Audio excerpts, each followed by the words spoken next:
তো নিউটনের ভুল এবং কল্পিত সূত্রগুলো সংশোধন করা হোক। কাজ শুরু করি তখন আমি প্রথমে একটা ইউ আকৃতির সিলিন্ডার বানাই এটার একটা মুখ বন্ধ করে দেই আর ওখানে একটা সাইকেলের বাল্ব টিউব লাগাই যাতে পরবর্তী দিন বাতাস ছাড়িয়ে দিতে পারি। এক মুখ বন্ধ করে উপর থেকে পানি ঢালা শুরু করি। পানি ঢালতে সিলিন্ডারটা পূর্ণ হয়ে যায়। পূর্ণ হয়ে গেলে তারপরে আমি টোকা দিচ্ছি দুই মাথায়।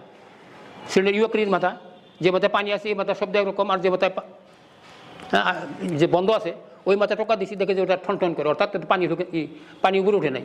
আমি পানি কেন উপরে উঠলো না? পরে চিন্তা করলাম ওই বায়ু যে আটকা পড়ছে নিচের দিক থেকে, বায়ু পানির জন্য বাইরে হতে পারে নাই, এই যে বায়ু আটকা পড়ছে, বায়ু আটকা পড়ার কারণে ওই বায়ু ওটা কম্প্রেস হচ্ছে।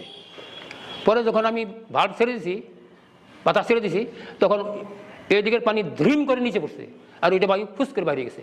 এইটা আমার ব্রেনের মধ্যে ধরা পড়লো যে এই যে পানিটা ধ্রিম করে নিচে পড়লো,